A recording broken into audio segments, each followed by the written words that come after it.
All right, so today we're going to be talking about some primary and secondary sources in social studies. So first, let's talk about it. What is a primary source? You might have heard that word before, but I'd like you to remind me. A primary source is a personal or a first-hand account that's written down historically. Good, I like that. I like that you use those words firsthand. That's really important when we're talking about primary sources. So you said one example of a primary source is something that is written down. Can you give me any other examples of a primary source? Just generally? Like a book or a letter, or maybe a letter, a book. Good. Diary. Is a book always a primary source though? Not every book is a primary source. Good. That's important to keep in mind. All right, so let's move on. So now let's talk about secondary sources. So based on what you know about primary sources, what do you think is a secondary source? A secondary source would then have to be... The secondary source is like things like encyclopedias. Secondary sources are just knowledge from experts, but it's usually secondhand material that's written down. Okay, I see where you're getting at. So I like how you use that word second, like in secondary source or a second-hand account, right? So a secondary source is a source that is not original, but it takes the information from the past and reinterprets it, right? So can you give me some general examples of a secondary source real quick? Like an almanac? Almanac. Or an encyclopedia, right? And it's... Or Sure. What would be some kind of So one example of a secondary source could be like a newspaper article. Not one that was written in that time. Okay, so like a magazine? Yes, good. That could be a secondary source. Or like an internet article? Mm-hmm. Okay. Good. Wonderful. All right, so now that we have refreshed our memory on primary and secondary sources, I'm going to use this new interesting strategy called zoom in. And we're going to look at two different sources, and then we're going to compare and contrast them. But first, let's look at our first picture. Okay, so the way we start is we see just a little tiny glimpse of the image, and we talk about it. And then we see more and more as we go until we finally see the full image. So first, you're just seeing this little block. So what do you wonder about this photo? Well...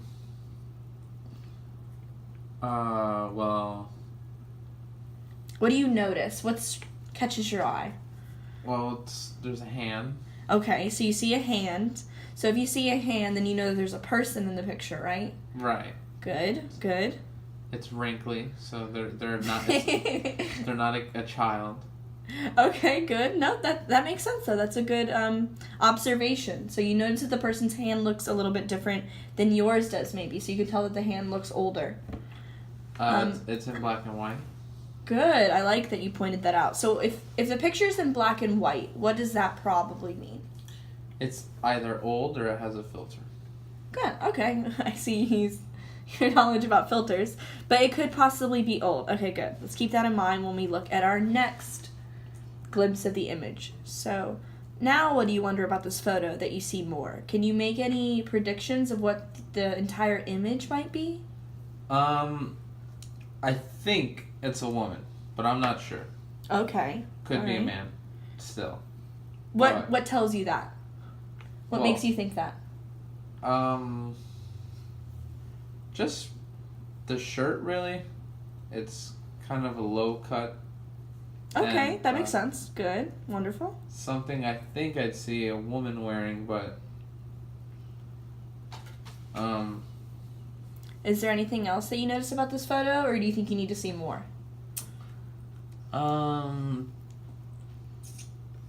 She seems like she's really dirty. There's like a lot of dirt like on her neck. You think it might be dirt? Or it could even be shadows, maybe? Well, let's keep looking, and then maybe we can find out. Okay, so we haven't seen the whole picture yet, but this is just a part of it. So now what do you think? Were your predictions correct so far?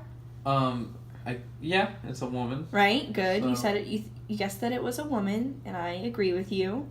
And then you also noticed that the hand looked a little bit older, possibly. And now that we see more of the picture, would you agree with that? Do you think your prediction was correct? No, she doesn't look that old. She just looks stressed.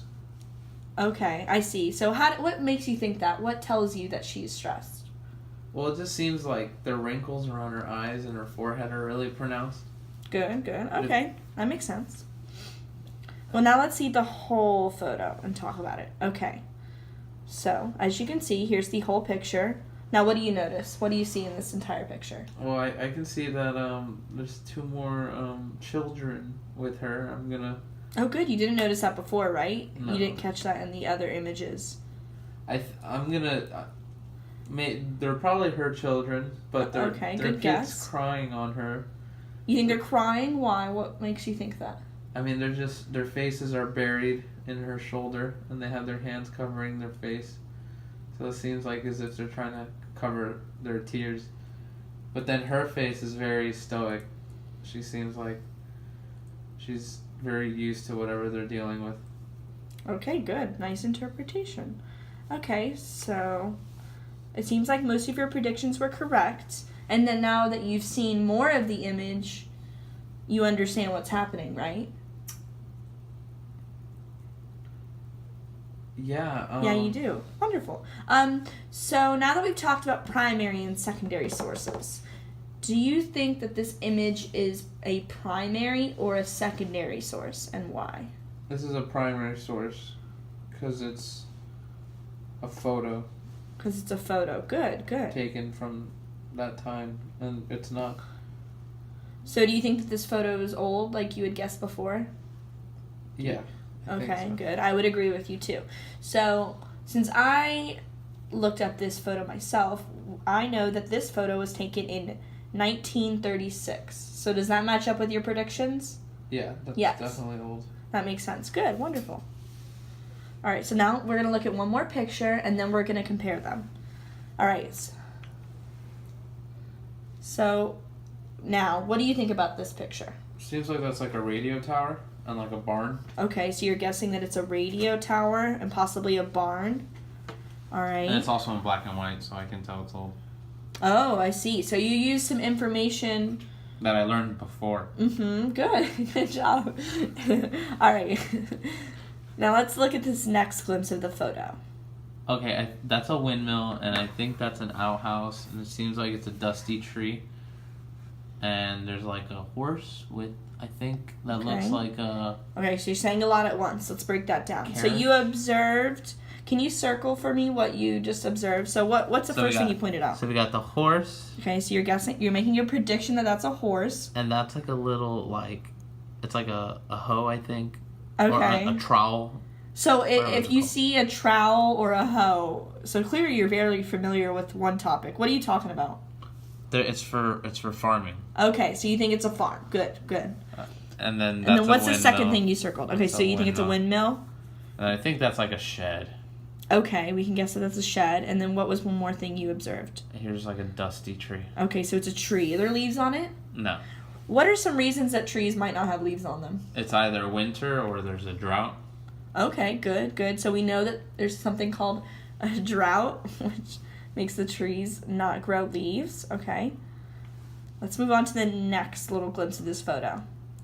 Now, were your predictions correct? Yeah, I think that's just more cows needed to pull the plow. That's what it's called. Okay, good. So you changed your mind about one prediction. So initially you said that these right here were horses, but now you believe that they're cows, correct? Yeah, they're cows. Okay. And then was your prediction about this object correct? Is it definitely a windmill, you think?